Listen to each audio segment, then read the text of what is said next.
हाँ जी बच्चों, AS29 आज शुरू करेंगे।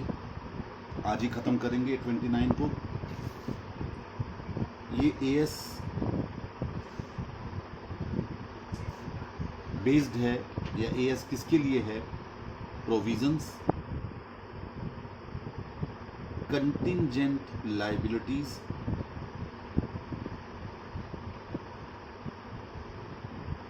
एंड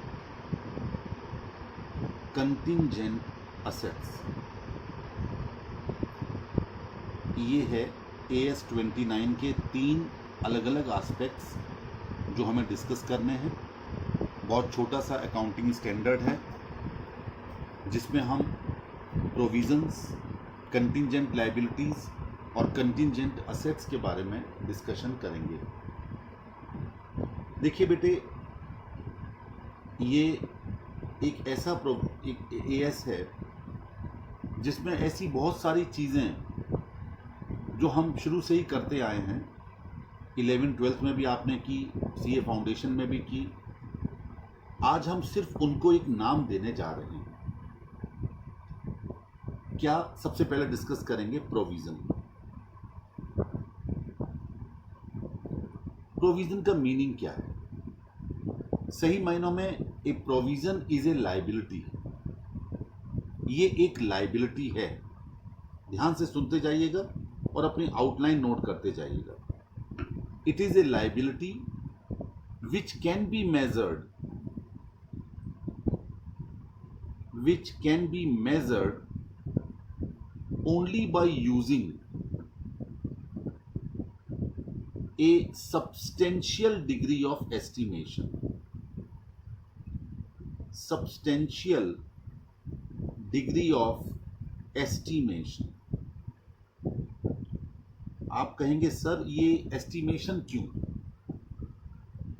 दरअसल जो लायबिलिटी रियल है, जो लायबिलिटी एक्चुअल है, उसकी तो कोई प्रॉब्लम ही नहीं है। वो तो हमारी लायबिलिटी है, उसे हम शो करेंगे लायबिलिटी साइड में।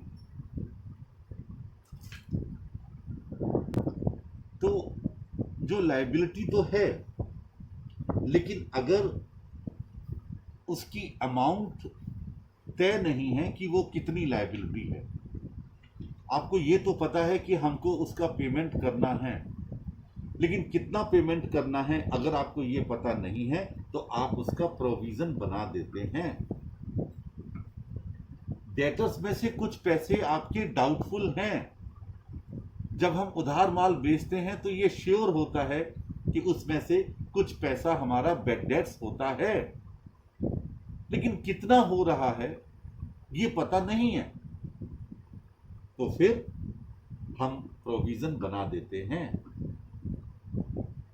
डेप्रिसिएशन हम लगाते हैं, लेकिन वहां पर एक अनुमान होता है कि 10 साल चलेगी हमारी असेट, या 12 साल चलेगी, या 8 साल चलेगी। तो इसलिए वहां पर हम प्रोविजन बनाते हैं। प्रोविजन फॉर डेप्रिसिएशन के नाम से उसे शो किया जाएगा। तो प्रोविजन एक लायबिलिटी है जिसको मेजर किया जा सकता है by using substantial degree of estimation.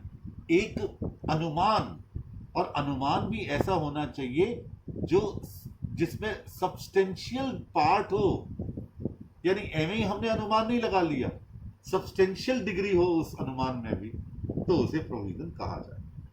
अब आप कहेंगे कि प्रोविजन के एसेंशियल कंपोनेंट्स क्या हैं, यानी प्रोविजन में ऐसी कौन कौन सी चीजें शामिल हैं जो कि इसको प्रोविजन के तौर पर इस्टेब्लिश करती हैं, इसको रिकॉग्नाइज करती हैं। पहला है आपके नोट्स आपके सामने होंगे।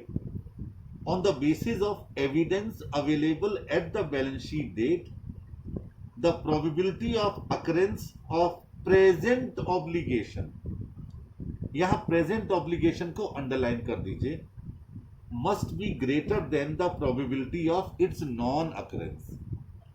यानी बैलेंस शीट वाली डेट पर ऐसे एविडेंस हमारे पास अवेलेबल होने चाहिए जिससे ये पता चले कि जो वर्तमान में ऑब्लिगेशन है, आगे चल करके एक वर्ड और आएगा, उसे कहते हैं पॉसिबल ऑब्लिगेशन। यहां बात कर रहे हैं हम प्रेजेंट ऑब्लिगेशन की, कि जो प्रेजेंट में ऑब्लिगेशन है, जो वर्तमान में आपको पेमेंट करना है, उसके होने की संभावना उसके ना होने की संभावना से अधिक हो। यानी आज की डेट में अगर कोई लायबिलिटी है तो उस लायबिलिटी को पेमेंट करना है, उसकी पॉसिबिलिटी अधिक है उसके पेमेंट ना करने की। ये पहला कंपोनेंट है, यानी present obligation and the probability of occurrence is greater than it's non occurrence. ये इसका कंपोनेंट है। इसके बाद दूसरा, settlement of present obligation must be expected to result in an outflow from the enterprise of resources embodying economic benefit। इसका मतलब है कि ये जो प्रेजेंट ऑब्लिगेशन है, जिसके होने की संभावना अधिक है ना होने की संभावना से, उसमें उसका रिजल्ट क्या होगा कि व्यापार में से इकोनॉमिक बेनिफिट का आउटफ्लो होगा, यानी पैसा जाएगा। This is the second component of provision, यानी प्रोविजन की परिभाषा के ये पार्ट्स हैं। और तीसरा, present obligation can be measured only by using A substantial degree of estimation. यानी जो प्रेजेंट ऑब्लिगेशन है उसको मापा जा रहा है, मेजर किया जा रहा है एक सब्सटेंशियल डिग्री ऑफ एस्टिमेशन से। तो ये तीन कंपोनेंट हो गए प्रोविजन के। एक बार फिर दोबारा से समझते हैं। पहला, कि बैलेंस शीट वाली डेट पर वो ऑब्लिगेशन जो प्रेजेंट है, पॉसिबल नहीं है, ध्यान देना, प्रेजेंट है, उसके होने की संभावना अधिक है ना होने की संभावना से।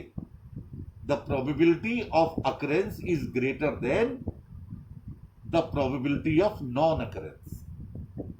सेकंड, प्रेजेंट ऑब्लिगेशन होना चाहिए। इसमें पहले वाले में दो चीजें, और बैलेंस शीट डेट पर हमारे पास ऐसे एविडेंस होने चाहिए। दूसरा क्या था कि प्रेजेंट ऑब्लिगेशन के सेटलमेंट में हमारे बिजनेस से इकोनॉमिक बेनिफिट्स का आउटफ्लो होना चाहिए, यानी वो पैसा हमारे बिजनेस से जाना चाहिए, क्योंकि ये एक लायबिलिटी है। और तीसरा, इसको एक सब्सटेंशियल डिग्री ऑफ एस्टिमेशन से एस्टिमेट किया जा सके, इसे प्रोविजन कहेंगे। अब रिकॉग्निशन क्राइटेरिया, इसको रिकॉग्नाइज किस तरीके से करना है। A provision should be recognised when an enterprise, अब वही बातें हैं जो अभी आपने कही थी कंपोनेंट के तौर पर, अब उसे वापस कह दिया गया। An enterprise has a present obligation as a result of a past event। यानी प्रेजेंट ऑब्लिगेशन होना चाहिए किसी पास्ट इवेंट की वजह से, यानी डेटर्स है, ये तो प्रेजेंट ऑब्लिगेशन है, लेकिन पास्ट इवेंट यानी हमने उनको पास्ट में उधार माल बेचा था ना, तभी तो ये ऑब्लिगेशन आया, और उसमें से कुछ पैसा डूब जाएगा। अच्छा, second, it is probable that an outflow of resources embodying economic benefit will be required to settle the obligation. यानी ऐसे ऑब्लिगेशन को सेटलमेंट करने के लिए हमारे बिजनेस से इकोनॉमिक बेनिफिट जाएंगे ही जाएंगे। और तीसरा, a reliable estimate can be made of the amount of the obligation. If all these conditions are not met, no provision should be recognised.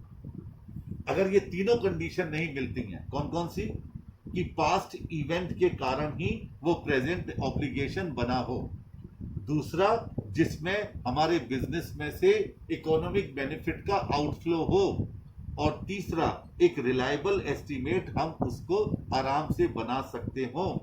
अगर ये तीनों कंडीशन में से कोई एक कंडीशन भी पूरी नहीं होती तो उसे आप प्रोविजन नहीं कहेंगे। अब इसे कैसे डिस्क्लोज करना है? पहला, the carrying amount of the beginning and the end of the period. आप अपने बिजनेस में प्रोविजन फॉर डेप्रिसिएशन या प्रोविजन फॉर डाउटफुल डेट या प्रोविजन फॉर टैक्सेशन, पिछले साल की रकम कितनी थी, यानी एट द बिगिनिंग और एट द एंड कितनी होगी, ये चीज आपको डिस्क्लोज करनी पड़ेगी अपने financial statements. Second, additional provision made in the period, उस पीरियड में आपने एडिशनल प्रोविजन कितना बनाया, including increase to existing provisions, इसमें एग्जिस्टिंग प्रोविजन में आपने कितना इंक्रीमेंट किया वो भी आपको अलग से दिखाना होगा। तीसरा, अमाउंट यूज्ड, उस प्रोविजन में से आपने कितनी अमाउंट यूज्ड की ड्यूरिंग द पीरियड, यानी प्रोविजन फॉर टैक्सेशन में से आपने इनकम टैक्स लायबिलिटी कितनी पे की, कितनी आपने यूज किया वो दिखाना पड़ेगा। और लास्ट में unused amount reverse during the period, अगर कोई अमाउंट अनयूज्ड है तो आपने उसे रिवर्स किया तो वो क्या है। तो ये चार बातें आपको डिस्क्लोज करनी पड़ेगी, क्या क्या, बिगिनिंग में, एंड में, additional provision made, amount used और unused amount reverse during the period. So these are the 4 disclosures which everyone has to make while presenting the financial statements। ये था प्रोविजन। अब आए कंटिंजेंट लायबिलिटी क्या होती है। देखिए इस एएस में क्वेश्चन जो आएगा वो इसी पैटर्न पर होगा कि इसमें से आपको ये बताना होगा कि कौन सा प्रोविजन है और कौन सा कंटिंजेंट लायबिलिटी है, क्योंकि कंटिंजेंट असेट और इन दोनों के बीच में बिल्कुल डिफरेंस है, दोनों का कोई मेल नहीं है। लेकिन प्रोविजन और कंटिंजेंट लायबिलिटी का आपस में मेल है। मेल क्या है, मोटी भाषा में आपको बताता हूं। प्रोविजन एक सर्टेन लायबिलिटी के लिए बनता है जहां अमाउंट अनसर्टेन है, लेकिन कंटिंजेंट लायबिलिटी में न सिर्फ अमाउंट अनसर्टेन होती है बल्कि लायबिलिटी भी अनसर्टेन होती है। लायबिलिटी ही पॉसिबल होती है। अभी तक हम लोग क्या कर रहे थे, प्रेजेंट ऑब्लिगेशन। अब एक नया शब्द आएगा, पॉसिबल ऑब्लिगेशन, यानी कंटिंजेंट लायबिलिटी में वो लायबिलिटी ही पॉसिबल हो सकती है। ऐसा भी हो सकता है कि वो लायबिलिटी पॉसिबल ही ना बन पाए। बस ये बेसिक फर्क है। तो कंटिंजेंट लायबिलिटी का मीनिंग क्या है, a contingent liability is a possible obligation that arises from past events and the existence of which will be confirmed only by the occurrence or non-occurrence of one or more uncertain future events not wholly within the control of the enterprise। कौन कौन सी बातें इसमें आई कि ये past event से arise होती है और इसका होना या ना होना, किसी घटना के होने या ना होने से जो कि अनसर्टेन है, जो कि फ्यूचर में होंगी और जो कि एंटरप्राइज के कंट्रोल में नहीं होती। जैसे आपको कोई पेमेंट करना था किसी दूसरी पार्टी को, आप कहते हो कि मैंने 10,000 पेमेंट करना है, दूसरी पार्टी कहती है नहीं जी आपने 15,000 करना है। पहली चीज, आपके और उस पार्टी के बीच में कोई पास्ट में ट्रांजैक्शन हुआ होगा। दूसरी चीज, वो केस चला गया कोर्ट में, लेबर कोर्ट में चला गया। अब यदि आप हार जाते हैं तो आपको ये पेमेंट करना पड़ेगा। यानी अकरेंस ऑफ एन इवेंट, इसका होना किस बात पर डिपेंड करेगा, आपके मुकदमा हारने पर। और दूसरी चीज, अनसर्टेन है, मुकदमे का फैसला आपके हाथ में नहीं है, अनसर्टेन है, फ्यूचर में होगा उसका फैसला और आपके एंटरप्राइज के हाथ में भी नहीं। तो ये प्रोविजन नहीं बन सकता, ये कंटिंजेंट लायबिलिटी है। यानी पास्ट में की गई इवेंट, लेकिन इसका फैसला फ्यूचर में होगा, किसी अनसर्टेन इवेंट के होने या ना होने पर होगा और जिसमें आपका कोई कंट्रीब्यूशन नहीं होगा, आपके कंट्रोल में नहीं होगी, उसे कंटिंजेंट लायबिलिटी कहते हैं। और बी। पहला था पॉसिबल ऑब्लिगेशन, हो सकता है, हो भी सकता है, लेकिन प्रेजेंट ऑब्लिगेशन भी कंटिंजेंट लायबिलिटी हो सकता है, बशर्ते कि इसमें रिलायबल एस्टीमेट ना बनाया जा सकता हो। देखिए क्या लिखा है, a present obligation that arises from past event but is not recognized because it is not possible that an outflow of resources embodying economic benefit will be required to settle the obligation। यानी ये certain ही ना हो कि उसके बदले में हमें कुछ पे करना पड़ेगा। और दूसरा और लिखा है, एंड नहीं लिखा है, उसका हम रिलायबल एस्टीमेट ही ना कर पा रहे हों तो वो प्रोविजन नहीं बनेगा, उसे कंटिंजेंट लायबिलिटी का दर्जा दिया जाएगा। आप देखिए प्रोविजन और इसमें क्या अंतर आ गया।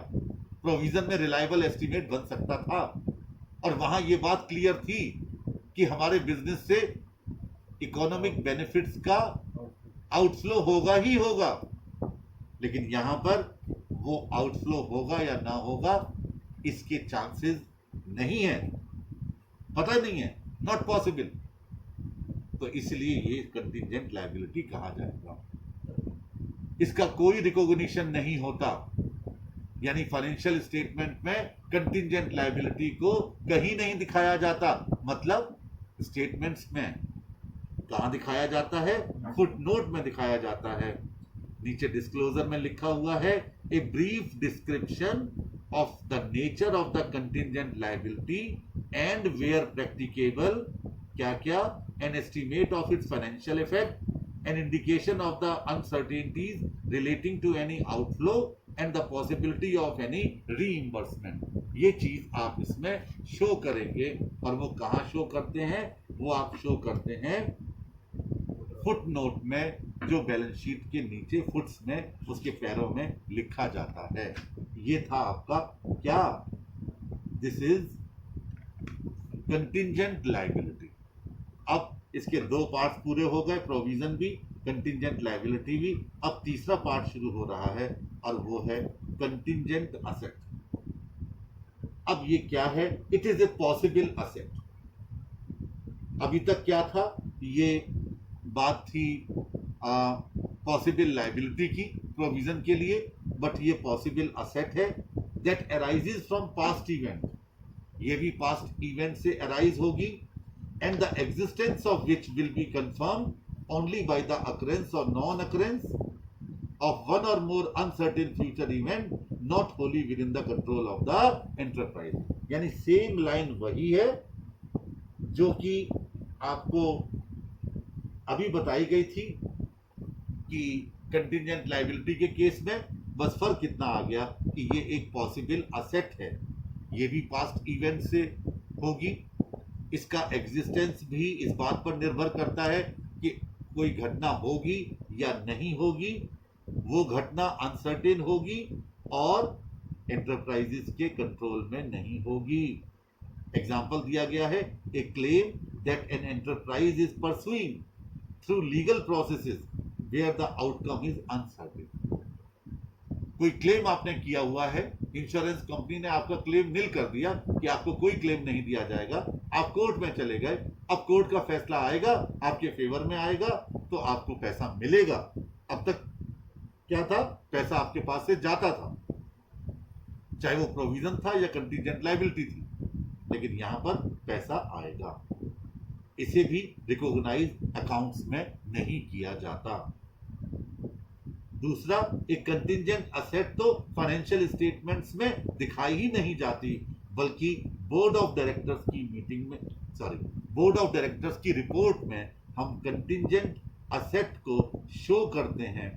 वो भी कब, when an inflow of economic benefit is probable, कि बिजनेस में कुछ भी आएगा तो उसे हम डायरेक्टर्स की रिपोर्ट में, कंटिंजेंट लायबिलिटी को तो फुट नोट में दिखाते हैं, प्रोविजन को फाइनेंशियल स्टेटमेंट्स में दिखाते हैं, बाकायदा हम शो करते हैं कहां पर, प्रॉफिट एंड लॉस अकाउंट में, लेकिन हम कंटिंजेंट असेट को तो शो ही नहीं कर सकते। ये ध्यान रखिएगा इस पर्टिकुलर एस्पेक्ट। ठीक है जी, ये हो गया। अब आगे चलिए, और वो है रीस्ट्रक्चरिंग। देखिए रीस्ट्रक्चरिंग क्या है? रीस्ट्रक्चरिंग क्या है? रीस्ट्रक्चरिंग का एक ऐसा प्रोग्राम है जिसमें जो प्लान और कंट्रोल किया जाता है मैनेजमेंट में, और जो मटेरियल चेंजेस लाता है किस बात में? The scope of a business undertaken by an enterprise और the manner in which that business is conducted. यानी अगर किसी बिजनेस में हम कोई लाइन सेल कर रहे हैं, कोई बिजनेस था, आईटीसी है, वो अपनी किसी एक पर्टिकुलर लाइन को, लाइन का मतलब होता है कोई एक अपने बिजनेस का एक ऐसा हिस्सा जो कोई और आइटम बनाता हो। जैसे आईटीसी का मेन काम सिगरेट बनाना था, अब उन्होंने एफएमसीजी में आ गए, उनके बिस्किट्स आ गए सनफीस्ट। आईटीसी का स्टेशनरी डिवीजन खुल गया, आईटीसी के सोप आ गए, शैम्पू आ गया। तो ये सारी अलग अलग लाइन है। तो रीस्ट्रक्चरिंग में बिजनेस की किसी लाइन को सेल करना या उसे टर्मिनेट करना, ये रीस्ट्रक्चरिंग कहा जाएगा। The closure of business location in a country और रीजन और the relocation of business activities from one country to the another. Business किसी एक कंट्री में पूरी तरीके से बंद करना, या किसी एक रीजन में बंद करना, या फिर उस रीजन में स्टार्ट करना, ये भी रीस्ट्रक्चरिंग प्रोसेस है। तीसरा, चेंज इन मैनेजमेंट स्ट्रक्चर। मान लीजिए आपने अपने मैनेजमेंट स्ट्रक्चर में कोई चेंज कर दी। आपकी लेयर होती है मैनेजमेंट में, एक टॉप मैनेजमेंट होता है, एक मिडिल मैनेजमेंट होता है, एक लोअर मैनेजमेंट होता है। तो आपने किसी एक लेयर को बिल्कुल खत्म कर दिया।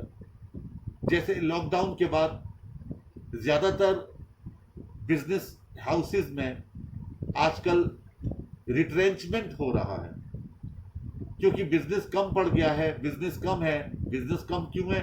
डिमांड कम है। डिमांड कम क्यों है? लोगों के पास पैसा कम है और अनसर्टेन है। कुछ पता नहीं कि आने वाले टाइम में कोरोना का क्या हाल हो, क्या कुछ लॉकडाउन फिर वापस ना लगे। और लोगों ने ये सोचा है कि अब काम तो करने निकलना ही है, तो पैसे को बचा के चलो। बाई चांस घर में किसी के साथ कोई प्रॉब्लम हो जाए तो कम से कम अच्छा इलाज करवाया जा सके। ना जाने 14 दिन के लिए दुकानें बंद हो जाएं, जिसके घर में कोई एक केस निकलता है। तो उन्होंने पैसे को रोक लिया, वो पैसा मार्केट में नहीं आ रहा। जब मार्केट में नहीं आ रहा है, इसका मतलब डिमांड क्रिएट नहीं हो रही है मार्केट में। और जब जब किसी देश की इकोनॉमी में डिमांड कम हो जाती है, उस देश की इकोनॉमी 100% नीचे लेवल पर आ जाती है। इसीलिए व्यापार में पैसा कम आ पा रहा है, क्योंकि लोग डिमांड ही नहीं कर रहे हैं। जब व्यापारियों के पास पैसा नहीं आएगा तो स्वाभाविक है वो अपने खर्चे कहां से करेंगे, तो उनकी डिमांड कम हो गई। जब उनकी डिमांड कम हो गई तो जो कंपनियां उनको माल सप्लाई करती हैं वो माल कम बनाएंगी। कम बनाने के लिए कम वर्कर्स चाहिए, तो वर्कर्स की संख्या कम करनी पड़ेगी। वर्कर्स की संख्या कम हो गई, वो बेरोजगार हो जाएंगे, तो और डिमांड कम होगी, क्योंकि उनके पास पैसा ही नहीं रहेगा। जो थोड़ा बहुत पैसा उनको सैलरी के तौर पर मिल रहा था, थोड़ी बहुत वो डिमांड कर रहे थे, वो भी खत्म हो जाएगी। तो ये जो चेन चलेगी, ये चेन पूरी इकोनॉमी को समाप्त कर देगी। और ये चांसेस बहुत अधिक हैं कि आने वाला समय इंडियन इकोनॉमी के लिए बहुत बुरा साबित होने वाला है। सही मानों में अभी तो कोरोना के इफेक्ट्स नजर नहीं आए हैं। इकोनॉमी पर कोरोना के इफेक्ट्स तो 2021 में नजर आएंगे, जब सरकार ये सोचेगी कि उसका कुल कितना खर्च हो गया किट में, और तमाम आइटम्स में एक एक मरीज के लिए जो सरकार खर्चे के लिए पैसा भेज रही है। अभी तो राज्य सरकार है, केंद्र सरकार की जा रही है खर्चा। बाद में जब मालूम पड़ेगा कि कुल कितना खर्चा हुआ, अब इसकी रिकवरी कैसे हो, अभी तो सब डेफिसिट में जा रहा है। जब बजट आएगा फरवरी में तो देखिए कितने घाटे का बजट आएगा। डेफिसिट फाइनेंसिंग ऑलरेडी इंडिया में चलती है, तो फिर उस डेफिसिट को कवर करने के लिए टैक्सेस, और टैक्सेस भी कम कम क्यों? क्योंकि सेल कम, लोगों की इनकम कर तो इनकम टैक्स कम। तो वो उस वक्त फिर सरकार नए नए टैक्सेस लगाएगी, इनकम के नए नए साधन ढूंढेगी, और उधर देश में बेरोजगारी बढ़ी हुई होगी। उससे क्या होगा? उससे कंफ्लिक्ट बढ़ेगा। सरकार ने अभी लोन मेला लगाया था 20 लाख करोड़ का, सिर्फ इसलिए कि मार्केट में पैसा आए। मार्केट में जितना पैसा आएगा डिमांड बढ़ेगी, तो सरकार ने कहा लोन ले जाइएगा, लेकिन वो भी योजना बहुत अच्छी सक्सेसफुल नहीं हो पाई। लोन आदमी तब लेना जब आगे लोन को इस्तेमाल करने के लिए उसके पास व्यापार हो। व्यापार कब चलेगा? जब डिमांड होगी। डिमांड कब होगा? जब आम आदमी के हाथ में पैसा हो। तो वही चीज ये यहाँ है कि किसी भी बिजनेस में जब रीस्ट्रक्चरिंग हो रही है तो वहां पर मैनेजमेंट की लेयर को अगर हटाया जा रहा है तो उसे भी रीस्ट्रक्चर कहा जाएगा। इसके बाद fundamental reorganisation that have a material effect on the nature and focus of the enterprise's operation. यानी ये रीस्ट्रक्चरिंग हो गया। क्या क्या? एक बार दोबारा समझ लीजिए। पहला, बिजनेस की किसी लाइन को सेल कर देना या टर्मिनेट कर देना। दूसरा, किसी बिजनेस की लोकेशन को एक कंट्री से दूसरी कंट्री में या एक रीजन से दूसरे रीजन में ले जाना। तीसरा, मैनेजमेंट स्ट्रक्चर में बदलाव करना, यानी मैनेजमेंट की किसी लेयर को ही खत्म कर देना। और चौथा, रीऑर्गेनाइजेशन करना बिजनेस का, जिसके मटेरियल इफेक्ट हो उसके नेचर में और एंटरप्राइजेस के ऑपरेशंस में। ये रीस्ट्रक्चर। अब इसके लिए क्या है? आप कहेंगे सर ये क्यों हमें पढ़ाया जा रहा है यहां पर? दरअसल जब बिजनेस में रीस्ट्रक्चरिंग की जाती है तो उसकी कॉस्ट के लिए प्रोविजन बनाया जाता है। इसलिए इस AS 29 में आपको इसे पढ़ाया जा रहा है। क्या? A provision for restructuring cost is recognised. देखिए यहां पर रिकॉग्निशन क्राइटेरिया लिखा हुआ है। Only when the recognition criteria for provisions are met. अगर प्रोविजन का रिकॉग्निशन क्राइटेरिया जो अभी आपके साथ डिस्कस किया गया था, अगर वो पूरा होता है तो आप इसका प्रोविजन बनाएंगे। No obligation arises for the sale of operation until the enterprise is committed to the sale। जब कोई भी एंटरप्राइज सेल के लिए कमिट नहीं होगी तब तक उसके सेल के ऑपरेशन को पूरा नहीं किया जा सकता। हमेशा ध्यान रखिए, हमेशा एक बाइंडिंग सेल एग्रीमेंट होता है।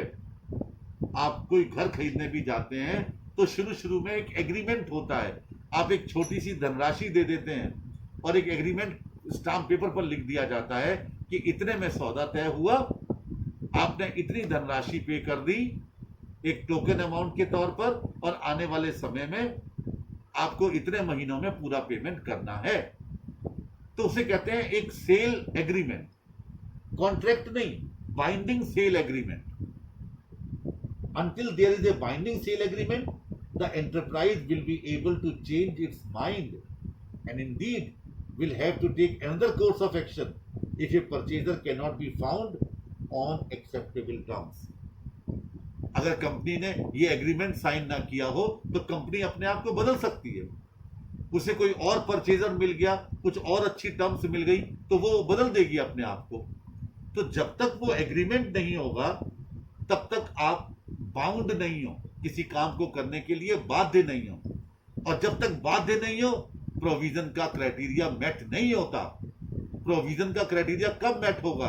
जब पास्ट में कोई इवेंट हो चुकी होगी और आपने एग्रीमेंट ही साइन नहीं किया तो कैसे कर सकते हो? तो इसलिए ये जरूरी है कि आप रीस्ट्रक्चर के लिए प्रोविजन तब बनाएंगे जब प्रोविजन का क्राइटेरिया फुलफिल हो रहा हो। अच्छा, अब क्या क्या चीजें इसमें इंक्लूड करेंगे? A restructuring provision should include only the direct expenditure arising from the restructuring, which are those that are both, number one, necessarily entails by the restructuring and not associated with the ongoing activities of the enterprise. यानी जो जो necessary हो उस restructure को करने के लिए और बिजनेस की जो एक्टिविटीज खत्म हो रही हैं उससे एसोसिएट नहीं होनी चाहिए। इसमें क्या क्या चीजें इंक्लूड नहीं करेंगे आप प्रोविजन में? पहला कि अगर आप अपने कंटिन्यूइंग स्टाफ को कहीं रीलोकेट कर रहे हैं या रीट्रेनिंग के लिए भेज रहे हैं तो उसका खर्चा इस प्रोविजन में शामिल नहीं होगा।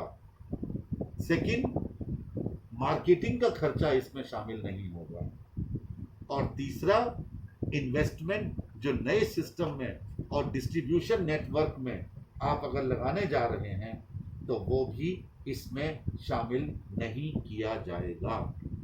This is the concept of restructuring and the provision made. इसके बाद एक ऑनरस कॉन्ट्रैक्ट दिया गया है। ये आपके जो रिवाइज्ड हुआ है 29 उसमें से हटा दिया गया है। तो अनरस कॉन्ट्रैक्ट को अभी आपको नहीं पढ़ना है, लेकिन आप अगर चाहेंगे तो मैं आपको एक सेकंड में बता देता हूं कि अनरस कॉन्ट्रैक्ट क्या होता है।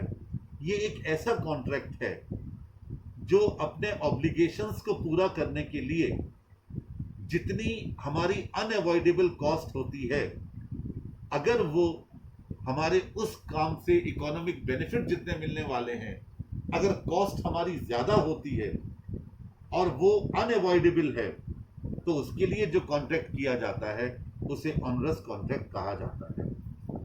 An onerous contract is a contract in which the unavoidable cost of meeting the obligation under the contract exceed the economic benefit expected to be received under it.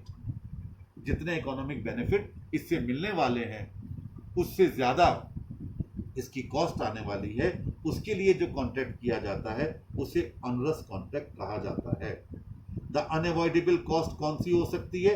Are least of the following: cost of fulfilling contract and any compensation thereon और penalties arising from failure to fulfil contract. ये unavoidable contract unavoidable cost होती है।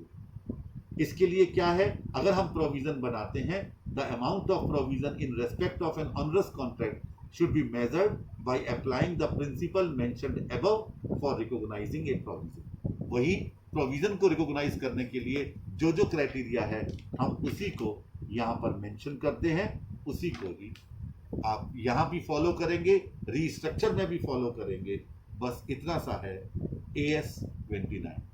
That's all.